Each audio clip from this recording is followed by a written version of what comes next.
Un conflit comme celui de l'Ukraine ne se limite pas à une région du monde, mais il étend ses implications, ses conséquences en Indo-Pacifique, en Afrique ou dans le Golfe par exemple.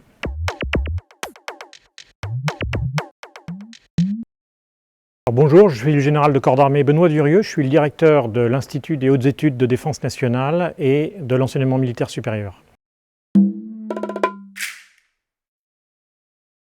La première chose que je retiens, c'est que pour analyser un conflit comme l'Ukraine, il faut de très nombreuses expertises.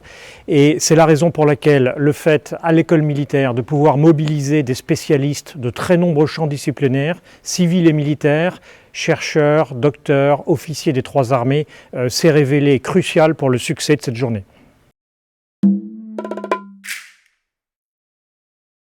Du point de vue militaire, ce qu'on retient, c'est qu'il y a dans ce conflit à la fois un conflit extrêmement classique, très dur, avec de très nombreuses pertes, mais aussi une confrontation dans d'autres champs.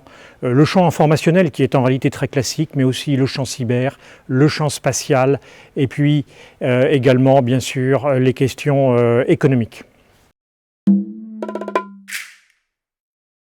À ce niveau stratégique, à ce niveau géopolitique, je crois qu'il y a trois grands facteurs qui se dégagent.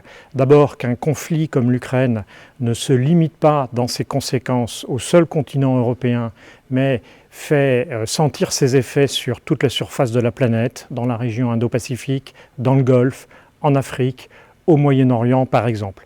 Deuxième aspect extrêmement clair, c'est que ça déclenche des phénomènes d'interdépendance financiers, énergétiques qui conduisent de très nombreux États à revoir leurs partenariats, à revoir leurs accords et à réévaluer leur position d'alliés ou de partenaires.